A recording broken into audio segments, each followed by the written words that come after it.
Hey, hello. It is my favorite video to make up the month, and that is my favorite video. It's a time of the month where, well, not just a time, throughout the month if I read something, I will get so excited about it and I'll set it to the side with the intention of talking to you about it. And it's really changed how I go about reading throughout the month, rather than focusing on the wrap-ups, which I think I'm pretty overdue for a wrap-up. Let me just mentally take note of that. But when I was just doing wrap-ups, it was all about remembering.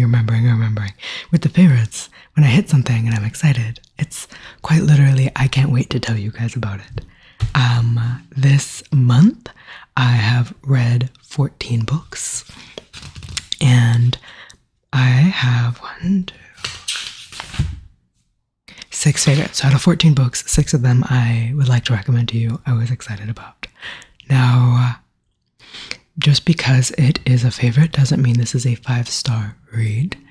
They are very personal in that I just had a jolly good time for one reason or another, or I wanted to recommend it to you for one reason or another, or it just stood out in this month alone for one reason or another.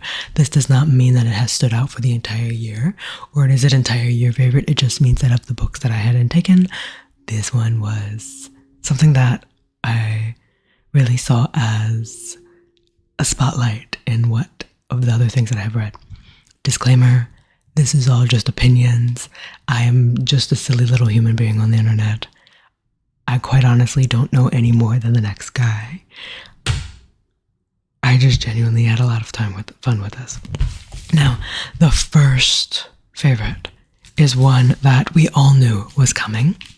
Mind you, I also don't have physical copies of all of these. A majority of these were actually audiobooks. Of course, we all know the Cruel Prince was going to make this list. We knew it. I knew it. You knew it. I will link the vlog up in the cards because I read this one in a vlog and there are some live reactions to what was happening in the book. And I definitely can show you that I go way more into detail of what's happening. So since I do have an entire vlog dedicated to it, I won't take too much time on this. Just to say that one thing I didn't bring up in the vlog that I can sit back and can say that I did enjoy was the characters. And I did say I liked the characters, but in the vlog I was saying that I loved the aspect of fairies and how these fairies were written with this nefarious intent. But one thing that I want to say is in that these humans really are struggling to understand who they love and who they care about.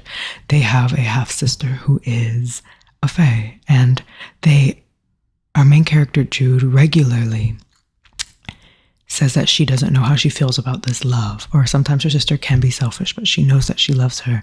And I also had moments where you can tell the father loves them. He's just fae. And there is a certain character in this book who seems very, very malicious in all sense of the word. However, he reiterates over and over and over again that he can't love like a human. The way that the fae love is not the way that humans love. And I think that's such an interesting thing that is incorporated in this book. Just like a little quicksy, silly little wrap up of what happened in this book, just so in case you weren't present for the vlog or you're not even a vlog person. This book opens up with our main character, Jude, witnessing the murder of her parents. Her mom had previously been in love with the Fae General, and she eventually ran away with a human man and made home in the human realm. Now, the human realm and the Fae realm, we all know they do exist parallel to one another. So she ran away, took her daughters, had daughters with the human man, but also had this half-fae child from that previous marriage. That Fae General hunts them down, murders them in cold blood, takes care of all the kids back in the Fae land. Now, Jude and Taryn are twins, the human twins, and they are struggling to make their way into the Fae world. Taryn, she's kind of like the soft-spoken, softer sister, and Jude is the I will fight back against my bullies. And mind you, these Fae hate the humans. They hate their humanity. They hate what they see as weakness. They hate all of it. Now, from there, Heron and Jude butt up against a lot of these bullies, these political schemes.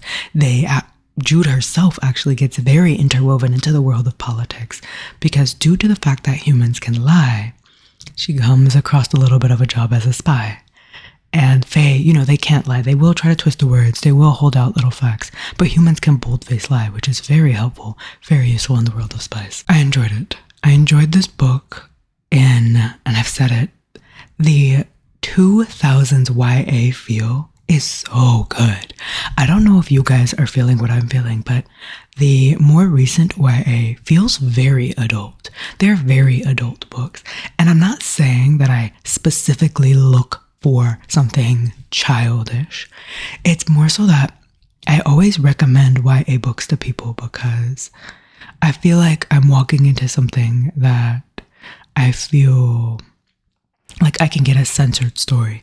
I'm not always in the space to take on horrible scenes and death and gore and written out assault scenes. I can't take that all the time. And sometimes I want to read a book for the story and I don't necessarily want body parts out at all hours. I don't want lustiness at all hours.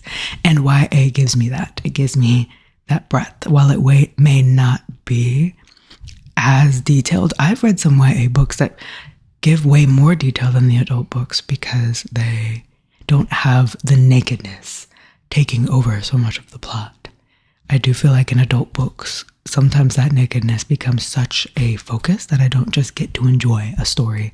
So I go to YA also for that nostalgic feel, and 2000s fantasy, young adult fantasy is peak. I love that feeling that I get from those books. They don't have what feels like is pushing the barrier into adult. So this does partially get a lot of points for me because it's just such a fun, quick little read that gives me that nostalgic 2000s feel, which sings to my heart. First favorite. I loved that one. If you look up behind me, I've actually started getting in all the books for my winter TBR. And if you look closely, you can see that I just got in the other 2 books of this trilogy. And I am so excited to be continuing it. This was so much fun that, of course, I have to finish the story. I have to see what's going on. I have to know where Jude ends up. I have to know where... If you read this one, I want a happy ending for Taryn, but I don't know if the space that she is in is going to give her that. But also, if that character grows and we see depth in that, I will be happy for them. I also think he has feelings for Taryn. I think he does. He's just Fae. I have to know what's going on. I have to know more. Now, the other book that I actually have a physical copy of was my nonfiction read. Now, this is called The Language of Trees, and I want to say that it is a very different nonfiction than other nonfictions that I have come across. This is truly just a love letter to trees. It is a collection of poems, prose, literary prose, memoirs, stories, anecdotes, and it also has little snippets of culture and folklore all centered around trees. And there is a point where it's not a very concrete read. You're not coming into this nonfiction gaining information. But I also think that when you're discussing the heart of trees and what you love about trees and all these bits of what makes these natural elements of the world so beautiful, it is difficult to do so with concrete imagery sometimes. I can get the science behind a tree, but I do think this beautifully takes in the soul of a tree. Not to sound so trite, but yeah, it really brings in the soul of it, the energy of it. I think this almost humanizes a tree while also giving it the mysticism and the beauty that it deserves. It is a weird read sometimes. There were moments where I read things and I was like, what is even happening? But Let me give you a page. And the hard thing is, when I give you a page, it's not even going to fully let you understand what this book is, because like I said, every single section comes from somebody else. This is a collection of several voices. So the bit that I'll read you is one person's voice in this conversation of the language of trees, essentially. This is by Winona LaDuke, and it's called The Ojibwe New Year, April 16th, 2022. Land determines time. Juwedanong, or up north, we have 6 seasons, including a couple shorter seasons, freeze up and thaw.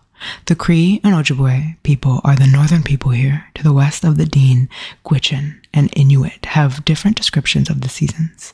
Which for sure is that the freeze up, Gashkadino, Gitsis, or November, in Anishinaabe is called the freezing over moon. March is referred to as Onabaningazis, or hard-crusted snow moon. In the Ashinab world, in the calendar of our people, there's nothing about Roman emperors like Julius or Augustus. Those are not months to most of us. In an indigenous calendar, time belongs to Mother Earth, not humans. And then it just goes into a story of how you come to understand the seasons in accordance to trees and how their language is surrounded by this. It's a 3-page little snippet, but it's so beautiful. And I got so many personal bits in this book. I highly recommend I highly recommend if you like a more experimental lean on nonfiction. Not if you're wanting to come into this to learn the science of a tree. That's not that. This is a coming together of cultures and people and voices in a way that I thought is so well done. It really holds diaspora, and it holds connection, and it holds community in such a personal way. And I really felt like some of them were diary entries, or I was being told a family story. It was just beautiful. It was beautiful. It was personal. It was vulnerable. It was confusing. There were moments where I was confused and I was like, did I just read gibberish? There, as you see, I struggled through reading cultural terms, but also to just be given cultural terms and to just assimilate myself into this explanation and this look into a culture. Beautiful. Absolutely beautiful. So glad I picked this one up. I usually annotate books, but if you get the print copy of this, it's written in green ink, and it's so beautiful on cream pages. There's the golding of it. You can see all these roots. Just everything about this really sang to my soul in a way that made me feel small, but connected. This was such a love story. Such an amazing addition to my tiny little collection of nonfiction. Next favorite. I am so excited to tell you about this. This book was, Libby, if you scroll through Libby, I sometimes will just look and see what was newly added to the library. Now, the Austin Library, I need to take you there. It is so beautiful. The downtown library is so beautiful, but the Austin Library is very on top of new books and bringing things in and adding to the Libby platform. So sometimes I just will scroll through and see what has been newly added. I'll bring in the book. This one was that, and I'm so glad. I don't even know what led me to it. I just kind of clicked it. It was really serendipitous that I came across something so good, and that is Someone You Can Build a Nest In. This is horror, fantasy, adventure, sapphic romance, monster romance. You have a monster living in the bones of a dilapidated home, and this monster is Shisheshan. Now, Shisheshan is a shapeshifter and is currently in what I would describe as a hibernation phase of life. Now, Shisheshan, in this hibernation stage, is just kind of an amorphous blob. Well, monster hunters break into this home, and Shisheshan, of course, fights them, kills all of them. As Shisheshan rebuilds her body, she is inputting this person's jaw and this person's spine. She uses a chain for her back. She has a bear trap for an extra mouth. And that's how Sheshin builds herself up, throws on a cloak, and then goes out. But in the midst of this fight and in the midst of this, she falls off a cliff, runs right off a cliff, and is rescued by a princess. Now this princess sits Sheshin down and says, my family is cursed and I'm on an adventure. And Sheshin's like, oh my gosh, this beautiful woman just saved my life. The sun is shining on her beautiful hair. Oh, she's got curves. I love a woman with curves. And Sheshin's like, oh my gosh, a curse. I want to help. I want the best for you. You are my savior. And this woman says, there is a horrible amorphous worm monster that put a curse on my family and I am here to kill it. And Sheshin's like, a worm monster? Crazy. And there is such a dry humor to this book. There are moments in this book that are just ridiculous. Like, Sheshin, of course, is trying to satisfy this princess and is falling in love with this princess. So Sheshin is like creating these moments of putting a costume on a sheep and being like, oh, is that the monster? I'm going to kill it and then you don't have to worry about this anymore. And then the princess is like, how are we getting distracted by a sheep in a costume? And Sheshin eventually falls in love with this princess, right? And she's like, oh my goodness, I found somebody I want to lay my eggs inside. Meanwhile, if you lay eggs inside of somebody, will eat their way out of them. So Sheshin's battling with like, I want to lay my eggs in her so badly, but like, I don't want her to die. What is this feeling? Do I have a heart? And it's just hilarious. There's an adventure.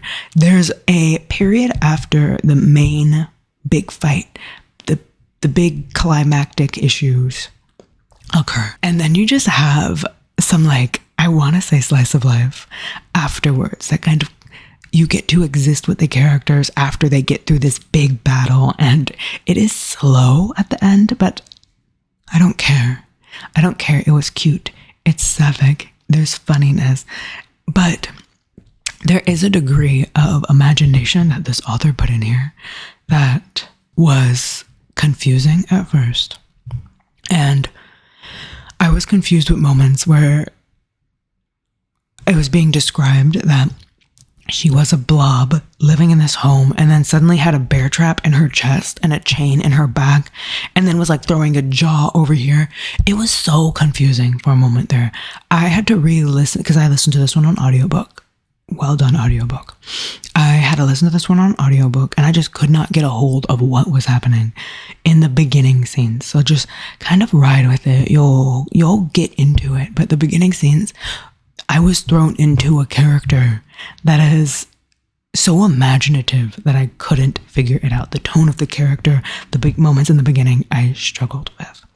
However, once I made it past that bit of confusion, I was just excited that I had an author that was willing to like push bounds and create a new character and create this monster and let me exist within this monster and like root for this monster and feel like so heartbroken for this monster. And there were moments where like my chest hurt, all because of this monster. And I loved it.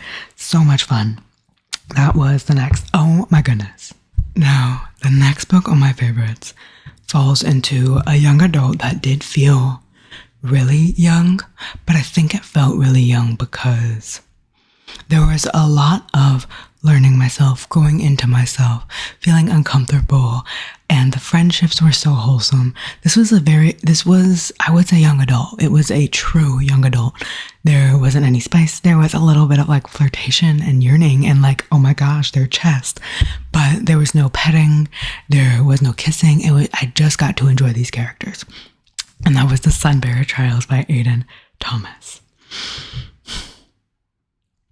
Every 10 years are the Sunbearer Trials, where 10 semidioses battle and compete in a series of challenges. And at the conclusion of these challenges, points are tallied up, and the winner will sacrifice the loser. The sacrificed loser, is their energy, their heart, their spirit, is what will power and protect the entire cities going forward. This is a reenactment of Sol, who also sacrificed themselves and created the Soul Stones in order to protect the city from the Maldioses. Now, our main character is Theo. Theo is a trans man who is a jade semidios. Now, there are layers to semidioses, and the top are the golds. There is this understanding that if you come from one of the main gods, you are a gold and you're one of the heroes. The jades are kind of at the bottom of the barrel, and they just kind of take care of towns. They exist more with the humans. They aren't put on as much of a pedestal as the golds. And it's pretty much understood that the golds are who will battle in these Sunbearer trials. They're the heroes, after all. Well, this year is odd because our main character, Theo, is nominated into the Sunbearer trials, along with an entirely other jade. This is the first time in history that 2 jades have been put into this. Now, the golds are raised to be heroes. They have insane powers. They have fire powers, strength powers, shape-shifting powers. Meanwhile, our jades have like Theo has wings. It's not as heroic as what the golds have. So the 2 jades are entering into this competition like, oh, one of us is going to be the sacrifice. Like, one of us is going to die at the end of this. But this story is so much more than just these challenges and the Sunbearer trials. Was I excited throughout all these trials? Yes, I loved every aspect of it. But what made this book so good was how much culture is dripping in this story. There is a scene where they're describing elote, and I'm like, oh, okay. They're describing like hot chocolate there, and also like all the gods are these representations of Hispanic culture in a way that was so beautiful. Food and culture and family are brought up in a way that feels so true. Aiden Thomas really put so much of his soul into this story, and I just want to say the culture of this was so good. I think there's a moment where they're describing like mole, and it's like, oh my goodness, my mouth was watering at all of these foods that were put into this story and all of these moments of Mexican culture. It was just so beautiful. It was so beautiful. Loved it. I also loved, there were discussions of like classism and privilege, and also the representation of friendship.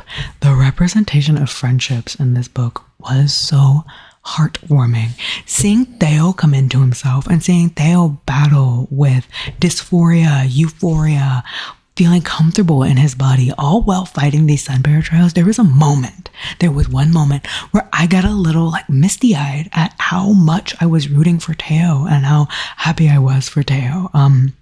Adorable.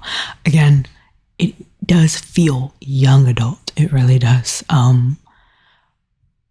But I still loved it. I think this is a really important book. It is a duology. I have the second one on the way. Oh, the ending. The ending of that book.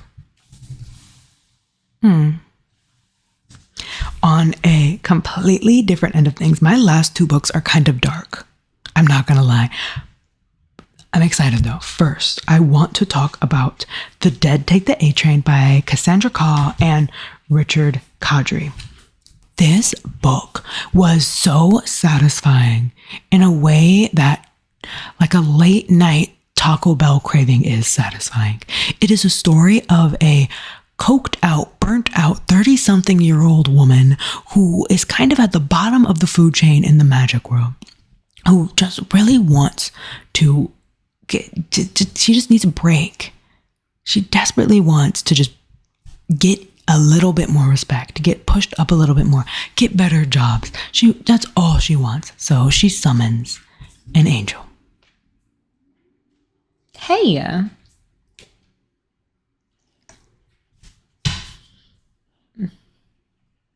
Are you helping?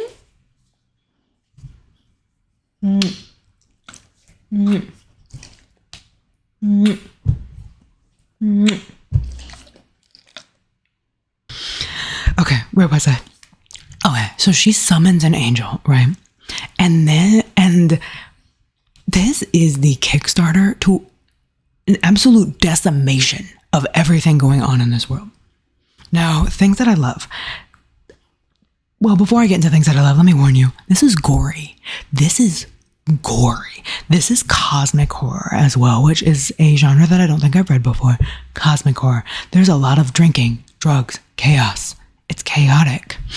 And you get like this found family on one end. You have our main character literally like brushing up las drogas on her table so that she could partake. And you get so many unique characters in this. And I would say that this is set in like the underbelly of New York, but not like Harry Potter. More underbelly like Men in Black. You have very Men in Black feels.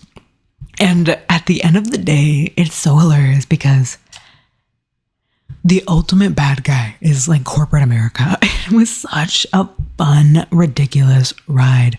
Again, audiobook. Greatly enjoyed the audiobook. I greatly enjoyed it. It's on Libby. If you want to participate in this one, the audiobook narrator did their job so well. It was a wild ride. It was an absolutely wild ride.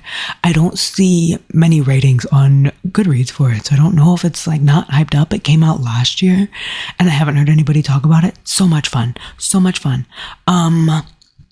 Triggers. Check them. But mostly gore. Gore. But not in a gross way. More in like no, it's in a gross way. Just gore. I just boldly lied to you. It's in a gross way. But there's also like a little bit of kissing. And it's hilarious because you see this evolution of our main character who is so self-destructive and self-harming. Like falling in love. And she's like, I'm willing to get shot 5 more times if I can see that smile again. Like, girl. Super funny. I don't have any notes. Just kind of had me on the edge of my seat. It is called Cosmic Horror. And I wasn't so much I can't go to sleep at night so much as I was like, oh my gosh, what is going to happen? I am on the edge of my seat. Loved it. The last book that I want to bring up to you is called Prince of Thorns by Mark Lawrence. Warning. This guy is the anti-ist of the anti-heroes. Anti-hero. You have 13-year-old Honorish Jorg, Prince Honorish Jorg, who is leading this group of marauders and thieves and horrible people because it is his goal to be emperor. He says he'll be king by the time he's 15. Mind you, he's 13. And you open up on keeping it YouTube safe. You know, the darker parts of pillaging, it's usually pillage. Jorg is participating in the aspects of pillaging in this book. You don't experience it. It's just kind of like referenced and like passing. This like casual like, oh yeah, I was doing that thing earlier. So happy that they were quiet. You're 13. But the thing that's hard is going through this first book, I experience what brought him here. I experience what motivates him, his trauma, his nightmares, what he's afraid of, what keeps him up at night, his internal struggles, how much pain he's been through. And it's like, you're not a good person, and I'm not justifying being bad. At the same time, I don't know what kind of person I would be if I went through those things. And I don't know if I'm rooting for him. I don't know where this story is going to go. I don't like Jorg. I don't like him. But I see him, you know? I don't know. Very anti-hero. He can like control the dead, but he doesn't control the dead in like a abracadabra kind of way. He controls the dead in like a they see him as this epicenter of evil. There's a moment where he's confessing himself to a priest, and the priest calls him Satan. Jorg has demons, and it's not so much demons for funsies. Jorg has trauma. Jorg has trauma, and he is just doing the best he can. I will be continuing with them. I will be continuing. I haven't read an anti-hero in ages, and I'm really excited to continue. I don't know who to root for. I hate to say that. I think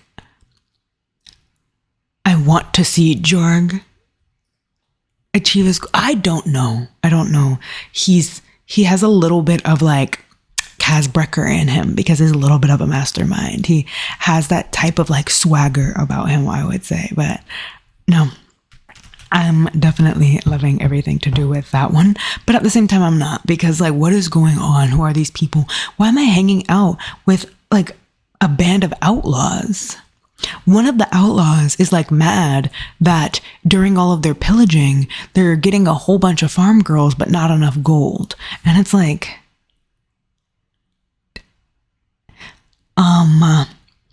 I would say that existing with an anti-hero isn't for the faint of heart.